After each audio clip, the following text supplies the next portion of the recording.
He hadn't heard his daughters laugh in months. Something was destroying them from the inside, and he needed to know what. So Richard Ross did something desperate. He told his fiancée he was leaving town for 3 weeks, then disguised himself as the new gardener. On his first morning, he heard shouting from inside the house. He walked toward the sound, and what he saw through that doorway froze him where he stood. Richard's hands were shaking as he knocked on the back door at 6 a.m. A young woman answered, Brenda Thompson, the housemaid. She smiled warmly. "You must be Marcus. Come in." She walked him through the yard, showed him the tools, explained what needed to be done.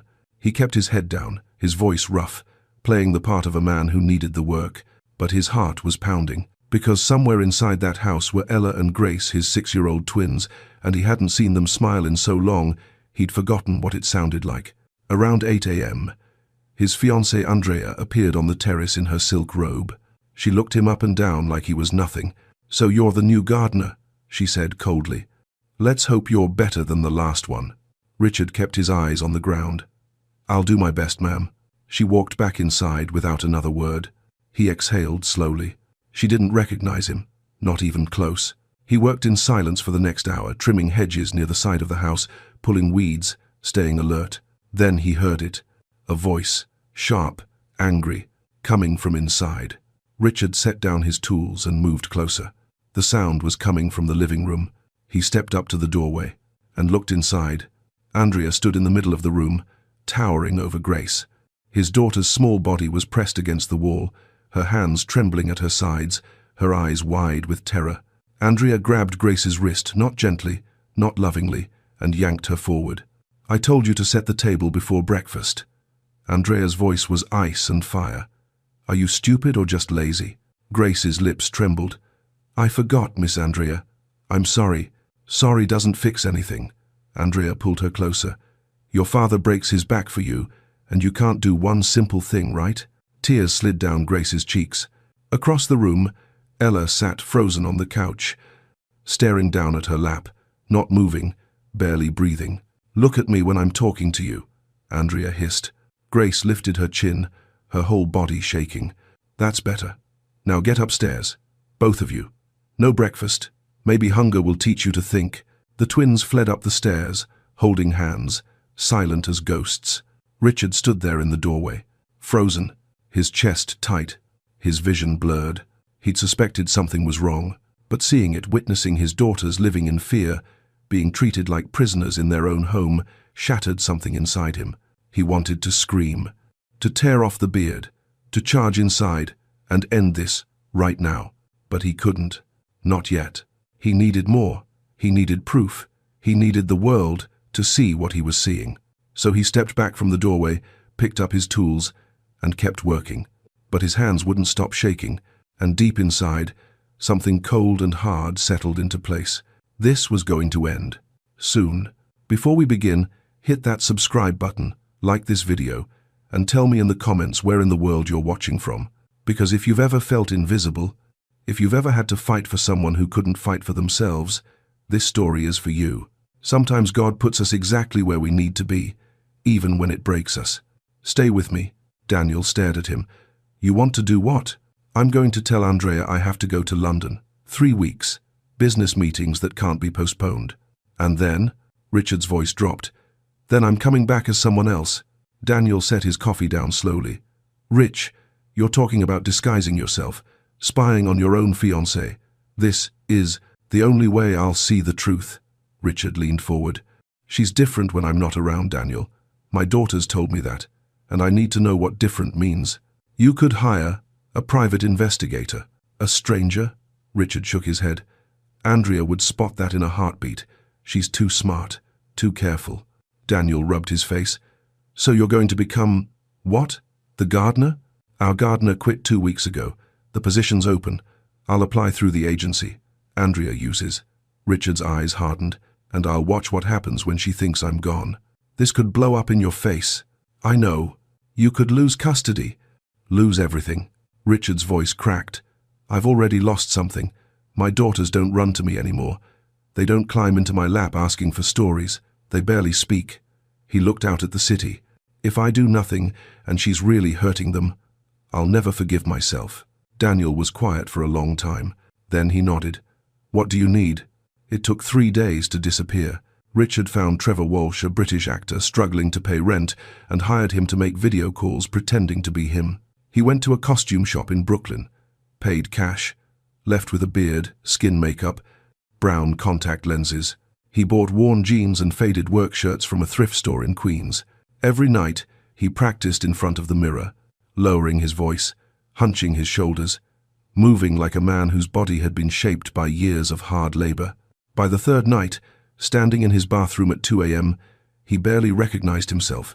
The beard aged him, the makeup weathered his skin, the contacts turned his blue eyes brown. He looked like someone life had beaten down.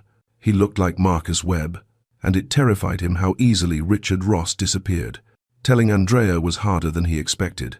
They sat on the terrace at sunset, the sky burning orange. "I have to go to London," he said carefully. "The investors want face-to-face meetings. 3 weeks." Andrea's face stayed calm. Too calm. 3 weeks is a long time. "I know. I'm sorry." She smiled, but something cold flickered in her eyes. "It's fine. The girls and I will be fine. We'll finally have real time together." Richard's stomach twisted. "You sure you can manage everything?" "Of course." Her smile widened.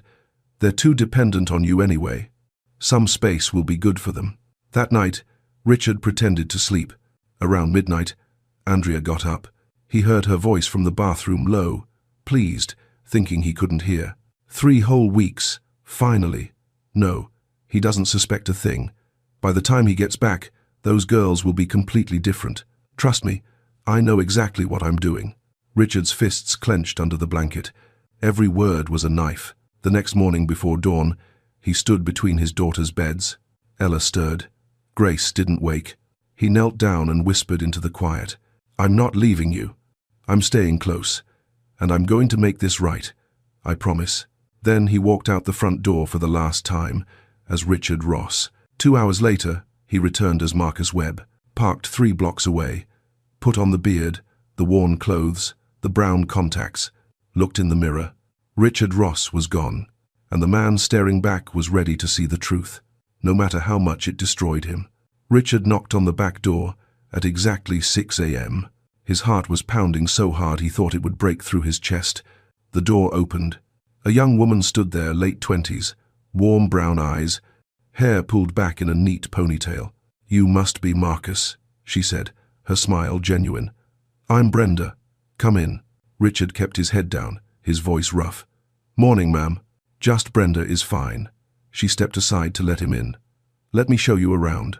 She walked him through the yard, pointing out the gardens, the fountain, the hedges that needed trimming. Her voice was kind, not the fake kind people use when they're trying to impress someone. Real kindness. "The previous gardener left suddenly," she said quietly. "No notice. Just stopped showing up." Richard filed that away. Had the last gardener seen something too? "I'll take good care of the place," he said. Brenda smiled. "I believe you."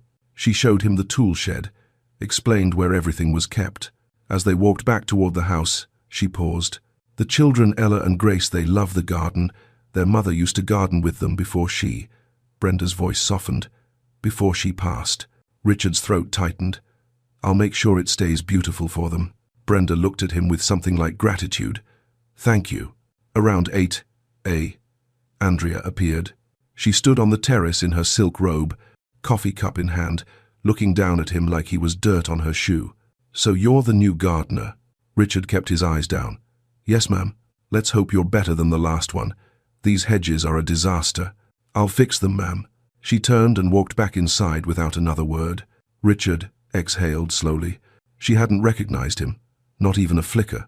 For the next hour, he worked near the house, trimming hedges, pulling weeds. Then he heard it. A voice, sharp, angry, coming from inside. He set down his tools and moved toward the sound. The living room. He stepped up to the doorway. What he saw made his blood freeze. Andrea stood over Grace, her face twisted with rage. Grace's small body pressed against the wall, trembling. "I told you to set the table before breakfast." Andrea's voice cut like broken glass. "Are you stupid or just lazy?" "I forgot, Miss Andrea." "Sorry doesn't fix anything." Andrea grabbed Grace's wrist and yanked her forward. Across the room, Ella sat frozen on the couch, staring at her lap, not moving. "Look at me when I'm talking to you." Grace lifted her chin, tears streaming down her face. "Get upstairs, both of you. No breakfast. No breakfast. Maybe hunger will teach you." The twins fled, holding hands, silent. Richard stood frozen in the doorway, his hands shaking, his chest collapsing. This was real. Everything, Ella had whispered. That night, it was all real. He forced himself to step back, to pick up his tools, to keep working. But inside, he was screaming. 20 minutes later, Brenda came outside carrying 2 small sandwiches wrapped in napkins. She glanced toward the upper windows, then slipped back inside through the side door. Richard repositioned quietly. Through the window, he watched Brenda enter the twins' room. She handed them the sandwiches, whispered something he couldn't hear. Ella hugged Brenda's waist. Brenda stroked her hair, her face full of pain. Richard's throat burned. This woman, this stranger, was protecting his daughters, while he stood outside, helpless, watching through glass. That evening, back in his motel room, Richard sat on the edge of the bed. He pulled off the fake beard slowly. His skin was raw underneath.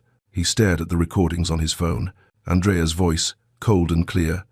"Your father breaks his back for you, and you can't do one simple thing, right?" He played it again and again. Each word burned deeper. His phone buzzed. A text from Andrea. "Miss you, darling. The girls are being so good. You'd be proud." Richard's hands curled into fists. He typed back, "Glad to hear it. Keep up the good work." Then he set the phone down and stared at the wall. 2 weeks. He had 2 more weeks to gather proof. 2 more weeks of watching his daughters suffer. 2 more weeks of being invisible. But when those 2 weeks were over, Andrea White would learn what happened when you hurt the wrong man's children. By day 5, Richard had stopped sleeping. Every night in that motel room, he'd lie awake replaying what he'd seen.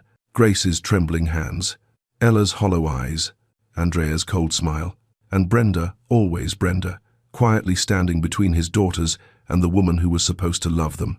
That morning, he arrived at the house earlier than usual. The sun hadn't risen yet. The air was cool and still. He was trimming the roses near the side entrance when Brenda came out carrying 2 mugs of coffee. "Thought you might need this," she said softly, handing him one. Richard took it, surprised. "Thank you." They stood there in the grey morning light, not speaking. Finally, Brenda broke the silence. "You're not really just a gardener, are you?" Richard's heart stopped. "Ma'am, the way you look at this place, at the house, she paused, "at the children when they're in the yard. It's not how gardeners look at things." Richard kept his voice steady.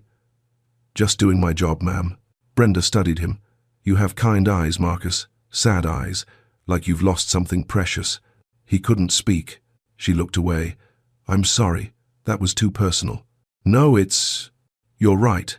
Richard's voice came out rough. "I did lose something, a long time ago. A child," he nodded slowly. Not a complete lie. He was losing his children. Every day, a little more. Brenda's eyes filled with understanding. "That's why you care so much." "Yeah," he whispered. "That's why." They stood in silence, drinking their coffee as the sun began to rise. And for a moment, just a moment, Richard didn't feel completely alone. Later that morning, he witnessed something that nearly broke him. He was working near the playroom window when he heard Ella's voice, small and scared. "Miss Andrea, may I have my bunny back? The one Mummy gave me?" "That filthy old thing." Andrea's voice was sharp. "I threw it away. You're too old for toys like that." But it was Mummy's." "Your mother is gone, Ella. Gone. And the sooner you accept that, the better." Richard heard a soft sob. Then Ella's footsteps running up the stairs. He stood there, pruning shears frozen in his hand. That bunny had been Caroline's last gift to Ella before she died. Ella had slept with it every night for 2 years, and Andrea had thrown it away like garbage. 20 minutes later, Brenda appeared in the yard. She glanced around to make sure Andrea wasn't watching, then walked quickly to the trash bins behind the garage. Richard watched as she dug through the garbage. She pulled out a small stuffed bunny, dirty, stained, but intact. Brenda held it carefully, wiped it clean with her apron, then slipped back inside. Richard's vision blurred. This woman didn't know Ella and Grace were his daughters. She didn't know who he really was. But she was protecting them anyway, risking her job, her safety, everything, for children who weren't even hers. That evening, Richard sat under the oak tree, pretending to organize his tools. Brenda came out to water the flower beds nearby. They worked in silence for a while. Then Brenda spoke, her voice barely above a whisper. "She's getting worse." Richard looked up. "Ma'am?" "Andrea." Brenda's hands shook slightly as she held the watering can. She used to hide it better, but now, it's like she doesn't care who sees. "Why don't you tell someone?" Brenda's laugh was bitter. "Tell who? Mr. Ross? He's in London. And even if he was here, Andrea would just deny it. Make me look like a jealous employee trying to cause trouble." She set down the watering can and looked at Richard with exhausted eyes. "I've worked for 5 families in the past 10 years. I've seen a lot of things. But this," her voice cracked, "these girls are broken, Marcus, and I don't know how to fix them." Richard wanted to tell her the truth, wanted to tear off the beard and say, "I'm here, I'm fixing it, I'm their father, and I'm going to save them." But he couldn't. Not yet. So instead, he said quietly, "You're doing more than you know. Just by being here. Just by caring." Brenda wiped her eyes. "I hope that's enough." Richard looked toward the house, toward the windows where his daughters were somewhere inside, scared and alone. "It has to be," he whispered, "because if it wasn't, if Brenda gave up, if she walked away, his daughters would have no one." And that terrified him more than anything. Day 9. Richard was raking leaves near the twins' bedroom window when he heard crying. Not loud, not dramatic. The kind of crying that comes from somewhere deep, the kind that doesn't want to be heard. He set down the rake and moved closer. Through the window, he could see Ella sitting on her bed, holding the stuffed bunny Brenda had rescued. Grace sat beside her, their foreheads pressed together. "I miss Mommy," Ella whispered. "Me too. Do you think Mommy would be sad if she knew we were scared all the time?" Richard's chest caved in. Grace's small voice answered, "I think Mommy would want us to be brave. But I don't feel brave. I feel small." "Miss Brenda says we're not small. She says we're stronger than we know." Ella wiped her eyes. "I wish Miss Brenda was our mummy instead." Richard had to turn away. He leaned against the wall, hand over his mouth, trying not to make a sound. His daughters wished someone else was their mother, not because Caroline was gone, but because the woman he'd brought into their lives had made them feel worthless. That afternoon, something shifted. Richard was cleaning the fountain when Andrea's voice carried through the open terrace doors. She was on the phone, her tone casual, almost amused. "No, Richard has no idea. He thinks I'm some kind of saint." She laughed. "Those girls were wild when I met them, spoiled, undisciplined. Someone had to teach them respect." Richard's hands stilled in the water. "I'm not being cruel. I'm being practical. Their father babies them. They needed structure. Fear works, trust me. They're already so much quieter, so much more obedient." She paused, listening. "The wedding's in 4 weeks. After that, this house is half mine, and those girls will learn who's really in charge." Richard felt something inside him go cold, not hot with rage.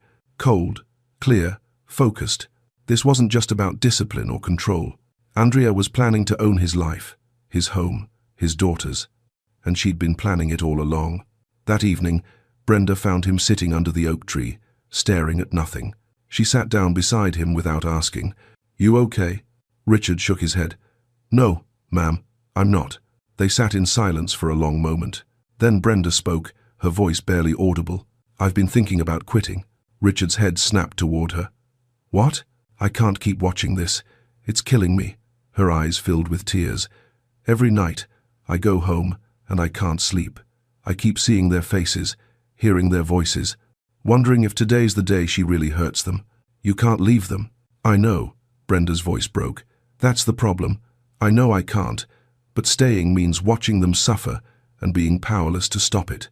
Richard looked at her, really looked at her. This woman who had no reason to care, who had nothing to gain, who was breaking herself to protect children that weren't hers. "What if?" Richard started, then stopped. "What if what?" He took a breath. "What if you're not powerless?" Brenda frowned. "What do you mean? What if someone was watching, gathering proof, building a case so solid that when the truth came out, she'd have nowhere to hide?" Brenda stared at him. "Are you saying?" Richard held her gaze. I'm saying maybe you're not alone in this. Understanding slowly dawned in her eyes. Who are you? She whispered. Richard's throat tightened. Someone who cares about those girls more than anything in this world. Brenda studied his face, the fake beard, the brown contacts, the weathered skin, but she was looking past all of it now, looking at his eyes, and in his eyes she saw the truth. Oh my God, she breathed. Richard put a finger to his lips. Not yet, he said quietly. Soon, but not yet. Brenda's hand covered her mouth. Tears spilled down her cheeks. How long have you been? 9 days. And she doesn't know? No. Brenda let out a shaky laugh that was half sob. You came back for them. I never left. They sat there as the sun set, the truth hanging between them like a sacred thing. Finally, Brenda whispered, What do you need me to do? Richard looked toward the house. Keep protecting them. Just a little longer. Can you do that? Brenda nodded, her jaw set.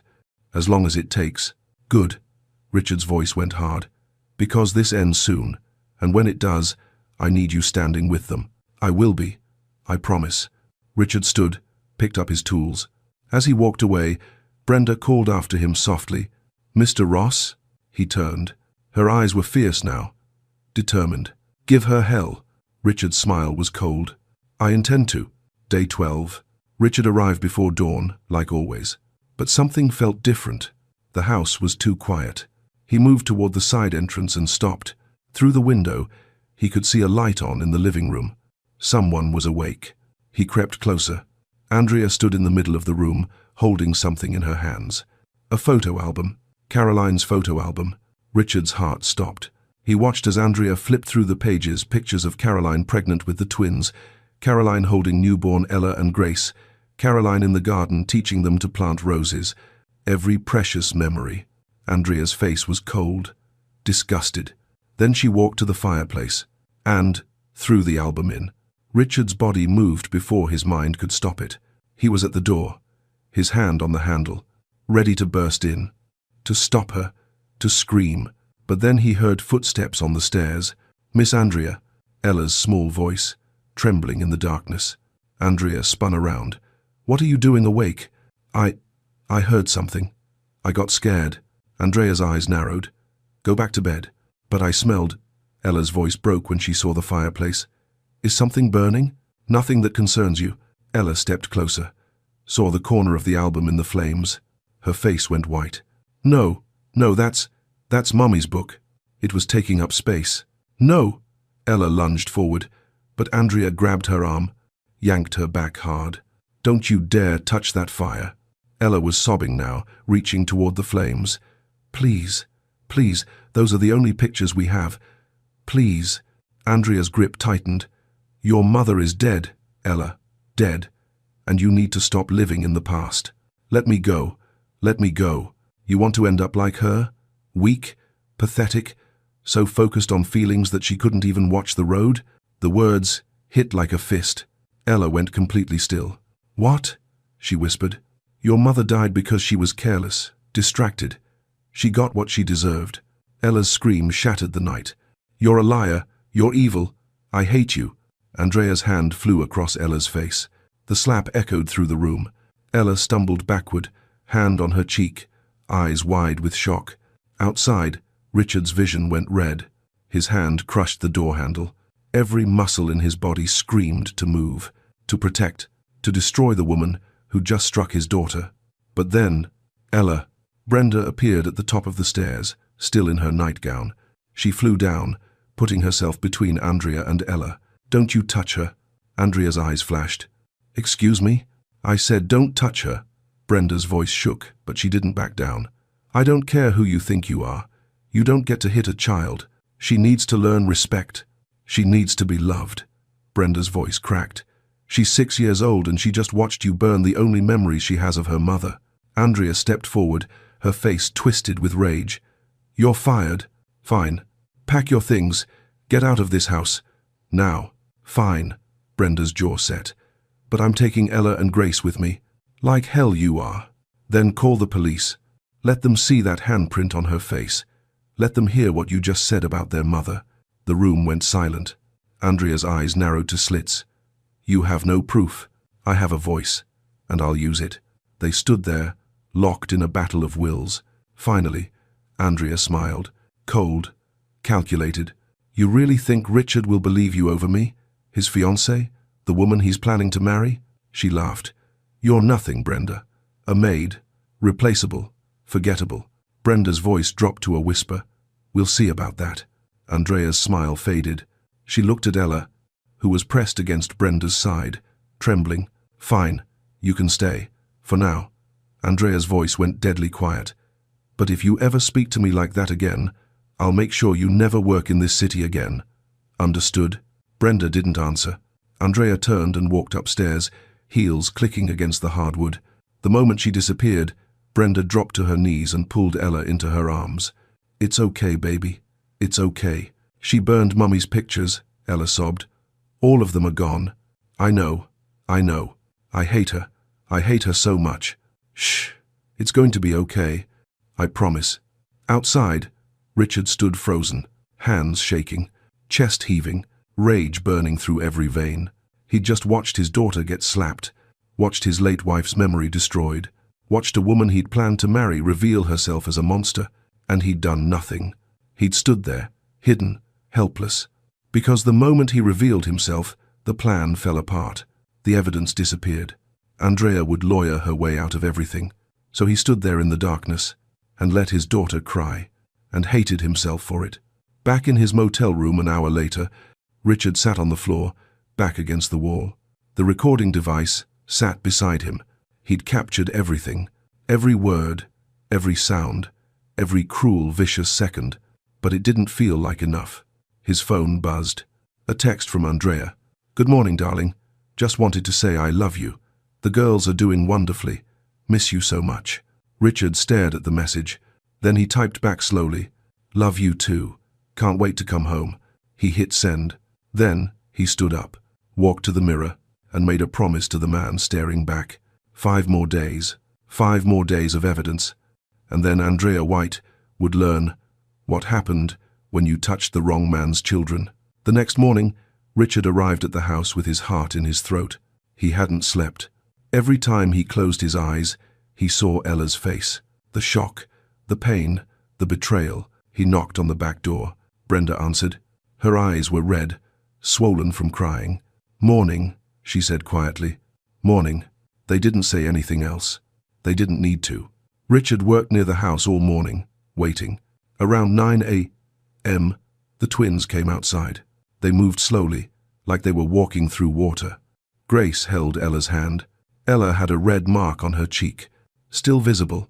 Richard's hands clenched around the rake. The girls sat on the porch steps, not playing, not talking, just sitting. After a few minutes, Brenda came out with juice boxes and crackers. She sat down between them. How are you feeling, sweetheart?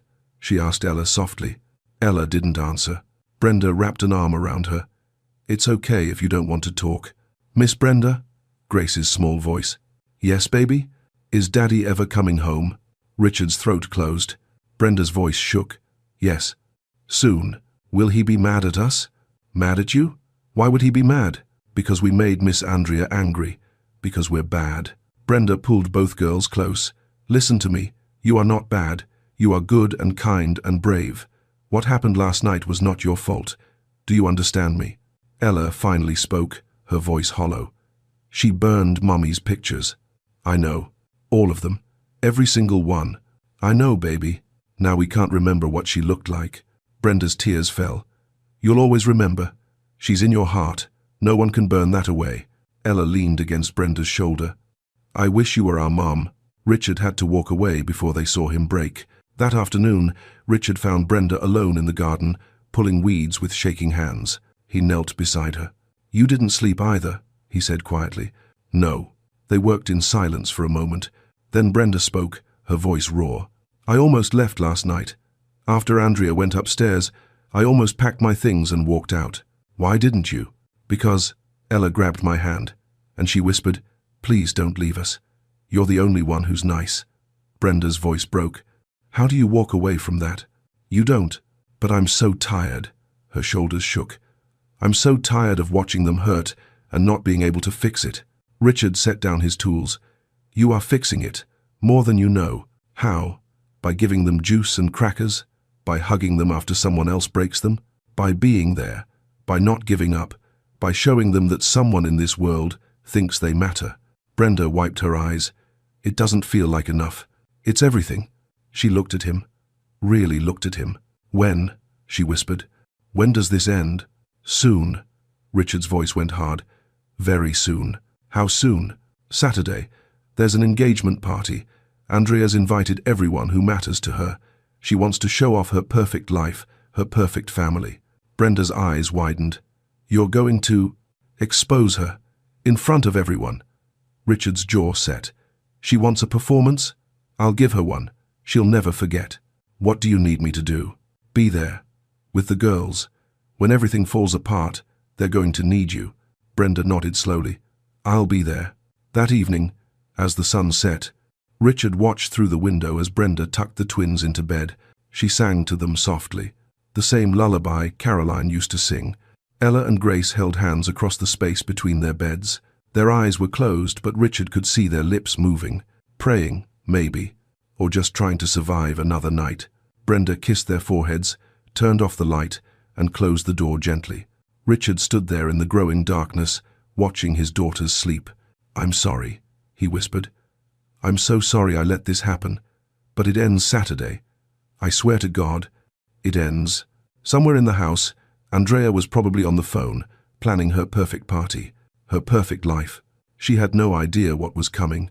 No idea that the gardener trimming her roses had been recording every word, documenting every cruelty, building a case that would destroy her. Saturday was 3 days away. 3 more days of pretending. 3 more days of watching his daughters suffer. And then the whole world would see who Andrea White really was. And Richard Ross would make sure she never hurt another child again. Friday morning, one day before the engagement party. Richard arrived at the house to find it transformed. White tents were going up in the backyard. Florists carried arrangements inside. Caterers unloaded trucks. Andrea stood in the middle of it all, directing everything like a general commanding an army. She looked radiant, excited, completely in control. Richard kept his head down and worked on the far side of the garden, staying out of her way. Around noon, he heard Andrea's voice calling from inside. Girls, come here, now. Richard moved closer to the window. Ella and Grace appeared, walking slowly down the stairs. Andrea stood in the living room, hands on her hips. Tomorrow is very important, she said. Important people are coming. The governor, business partners, family, friends. And you two are going to be perfect. Understood? The twins nodded. I want you to practice with me, right now. Andrea's smile was thin. When I introduce you to our guests, you're going to say, we love our new mother very much. Say it. Silence. Say it. Grace's voice came out barely above a whisper. We love our new mother very much. Again. With feeling. We love our new mother very much. Andrea's eyes narrowed. Ella, you're not saying anything. Ella stared at the floor. Look at me. Ella lifted her chin. The red mark on her cheek had faded, but Richard could still see it. Say it. Ella's voice was hollow. We love our new mother very much. Andrea smiled. Perfect. That's exactly what I want to hear tomorrow. You'll wear the white dresses I bought. You'll smile. You'll be charming. And you will not embarrass me. Clear? Yes, Miss Andrea. Good. Now go practice in your room. I want to hear it 20 times. Each. The girls disappeared upstairs. Richard stood there, recording device running, capturing every word. Tomorrow. It all ended tomorrow. That afternoon, Brenda found him sitting under the oak tree. She sat down beside him without speaking. They stayed like that for a long time. Finally, Brenda broke the silence. She's making them rehearse lines, like they're actors in a play. I know. I heard. They're going to parade those babies in front of everyone tomorrow. Use them as props to prove what a good stepmother she is. Richard's jaw tightened. Not for long. Brenda looked at him. Are you sure about this? About exposing her in front of all those people? Yes. It's going to be brutal. Good. Richard's voice went cold. She deserves brutal. Brenda was quiet for a moment. What happens after? After everyone knows? She leaves. Forever. And my daughters get their lives back. And me? Richard turned to her. What about you?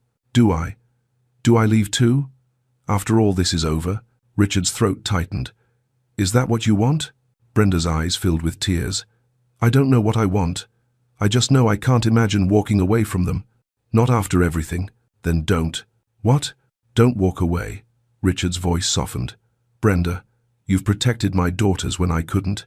You've stood between them and darkness. You've given them love when they had none. He paused. They need you, and if you're willing, I'd like you to stay. Not as a maid, as family. Brenda's hand covered her mouth. You mean that? Every word. She let out a shaky breath. Okay, I'll stay. Richard nodded. Thank you. They sat there as the afternoon light turned golden. Tomorrow's going to change everything, Brenda whispered. Yes, it is. Are you scared? Richard thought about that. No, I'm ready. That evening, Richard watched as Brenda tucked the twins into bed one more time. Miss Brenda? Ella's small voice in the darkness. Yes, sweetheart? Do you think Daddy will come home soon? Brenda's voice cracked. Yes, baby. Very soon. Tomorrow? Maybe. Grace spoke up. I hope he comes to the party. I don't want to do it without him. I know. But remember, even when you can't see your daddy, he's always thinking about you, always protecting you, even when you don't know it. Ella was quiet for a moment. Miss Brenda, yes? I think God sent you to us. When Mommy went to heaven, I think God said, those girls need someone. And he sent you. Brenda's tears fell. Maybe he did, sweetheart. Maybe he did. She kissed their foreheads, whispered good night, and closed the door. Outside the window, Richard stood in the shadows, his own tears streaming down his face. Tomorrow, his daughters would see him again. Tomorrow, they'd know he never left. Tomorrow, Andrea White's perfect world would crumble, and his family, broken, wounded, but still breathing, would begin to heal. Back in his motel room that night, Richard stared at his reflection. Tomorrow, he'd take off the beard for the last time. Tomorrow, Richard Ross would come back from the dead, and when he did, everyone would see the truth. His phone buzzed. A text from Andrea. Can't wait for tomorrow, darling. Everything's perfect. The girls are going to make you so proud. I wish you could be here. Richard stared at the message. Then he typed slowly. I'll be there. I promise. He hit send, set the phone down, and smiled for the first time in 2 weeks. Tomorrow, Andrea. Tomorrow, you'll see just how close I've been all along. Saturday afternoon. The estate was filled with people. 50 guests stood on the terrace under white tents, business partners, society figures, family, friends. A string quartet played softly. Champagne glasses glittered in the sunlight.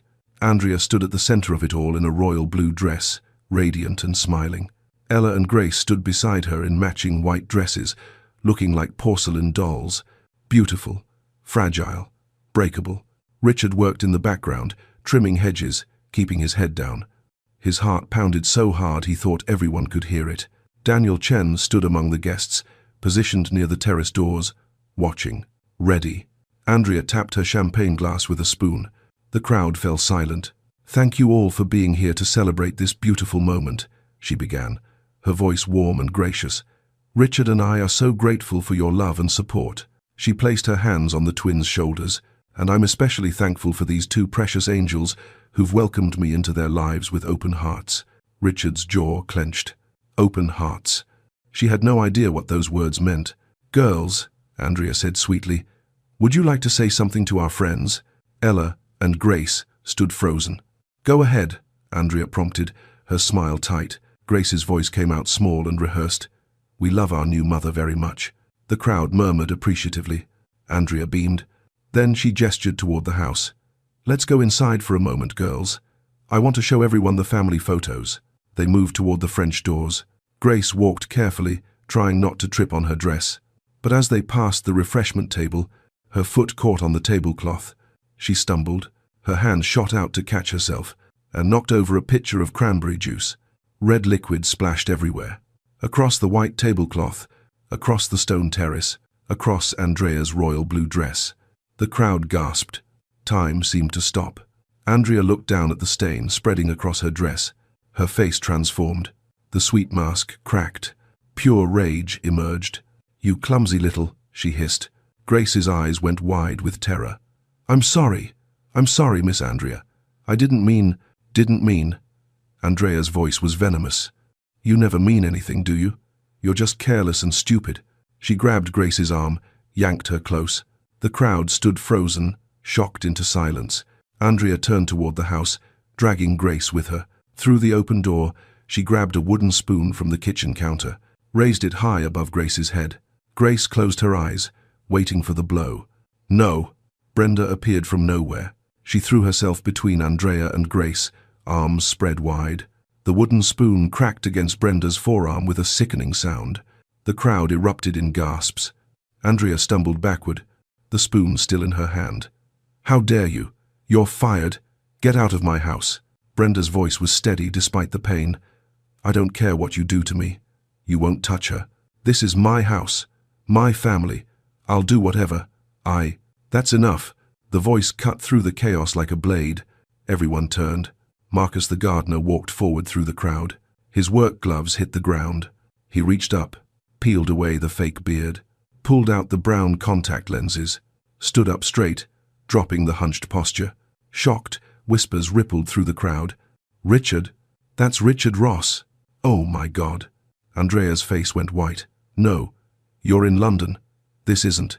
You can't be. Richard's voice was ice. Surprise, darling. I've been here the whole time. Ella's small gasp. Daddy? Grace whispered. Daddy's home. Both twins ran to him. Richard dropped to his knees, pulling them into his arms, holding them like he'd never let go. I'm here, babies. Daddy's here, and you're safe now. I promise you're safe. Andrea's voice shook. Richard, I can explain. This isn't what it looks like. Brenda, she attacked me. The children are just confused. Richard stood, keeping his daughters behind him. He pulled out his phone. Would you like to hear what it really looks like? He pressed play. Andrea's voice filled the terrace through the speaker system. Those brats need to learn their place. Fear works better than love. I'll make them call me mother whether they want to or not. The crowd shifted uncomfortably. Another clip. Your mother is dead, Ella. Dead. And you need to stop living in the past. She got what she deserved. Gasps. Horrified whispers. Another. The sound of a slap. Ella's scream. Andrea's cold voice. You need to learn respect. Richard played clip after clip. 2 weeks of evidence. 2 weeks of cruelty. 2 weeks of psychological torture laid bare for everyone to hear. Andrea lunged for the phone. Turn that off. This is illegal. You recorded me without... In my own home, Richard said coldly. Protecting my own children. Every lawyer in New York has confirmed it's admissible. Daniel stepped forward. I'm Mr. Ross's attorney. Miss White, you have exactly 1 hour to remove your belongings from this property. The engagement is terminated. All wedding plans are cancelled. And if you ever come near these children again, every recording, every witness testimony, every piece of evidence will be made public and turned over to authorities. Andrea looked around wildly. Her mother stood crying in the crowd. Her friends backed away, her perfect image crumbling in real time. Richard, please, she whispered. I can change. I'll get help. Therapy. Richard's voice was final. The time for help was before you terrorized my daughters, before you destroyed my late wife's memory, before you showed me exactly who you are. He gestured to security. Escort her out. As they took her arms, Andrea twisted back, her voice rising to a scream. You'll regret this. All of you. I'll sue. I'll destroy you. Richard's voice was quiet. Deadly. You already tried to destroy the most precious things in my life. You failed. Now get out of my house. They led her away, her screams fading as she disappeared inside. The terrace fell silent. Richard turned to his daughters. Ella and Grace stood there, tears streaming down their faces. Is she really gone, Daddy? Ella whispered. Forever, baby. I promise. Grace threw her arms around his waist. You came back. You really came back. I never left, sweetheart. I was always here, always watching, always protecting you. Ella looked up at him, her voice small. We thought you didn't know. We thought you didn't see. Richard's voice broke. I saw everything, and I'm so sorry I didn't stop it sooner. I'm so sorry you had to be scared for even 1 day. You're not mad at us? Mad at you? Richard knelt down, cupped their faces in his hands. You did nothing wrong. Nothing. You are brave and strong and perfect, exactly as you are. They collapsed into his arms, sobbing. Not from fear this time. From Relief. From release. From finally being safe. Richard looked up. Brenda stood a few feet away, cradling her injured arm, tears streaming down her face. He stood slowly, still holding his daughter's hands. Brenda, she wiped her eyes. I should go. Let you have time with your family. Wait. Richard walked toward her, the twins following. He looked at this woman who'd risked everything for children who weren't hers. You saved them, he said quietly. When I couldn't, you stood between them and darkness every single day. Brenda shook her head. I just did what anyone. No. Richard's voice was firm. Not anyone. Most people would have looked away, stayed silent, protected themselves. He paused. But you protected them. You gave them love when they had none. Hope when everything felt hopeless. Grace tugged on Brenda's dress. Don't leave us, Miss Brenda. Please don't leave. Ella joined in. You're the only one who was nice. The only one who made us feel safe. Brenda knelt down, gathering them both into her arms. I'm not going anywhere, sweet girls. I promise. Richard's throat tightened. Brenda Thompson, I'm not asking you to be their maid. I'm asking you to stay as family, as the woman who actually protected my daughters when it mattered most. Brenda looked up at him, tears flowing freely. You mean that? Every word. She stood, the twins still clinging to her. Then yes, I'll stay. The guests began leaving quietly, giving the family space. Daniel approached Richard, put a hand on his shoulder.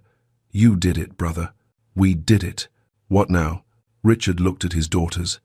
At Brenda.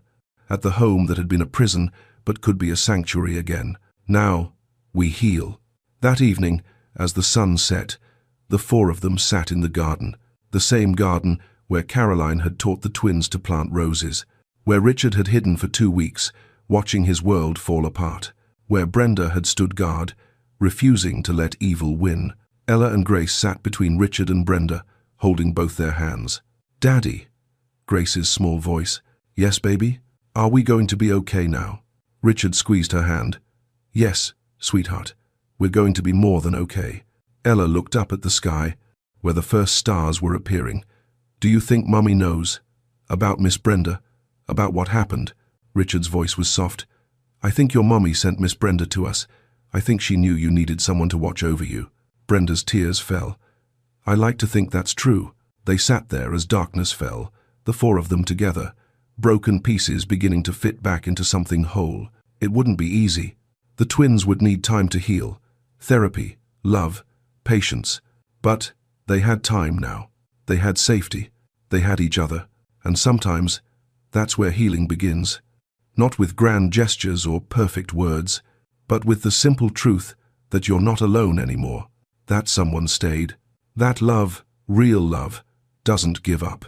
Even in the darkness, even when it's hard, even when it breaks you.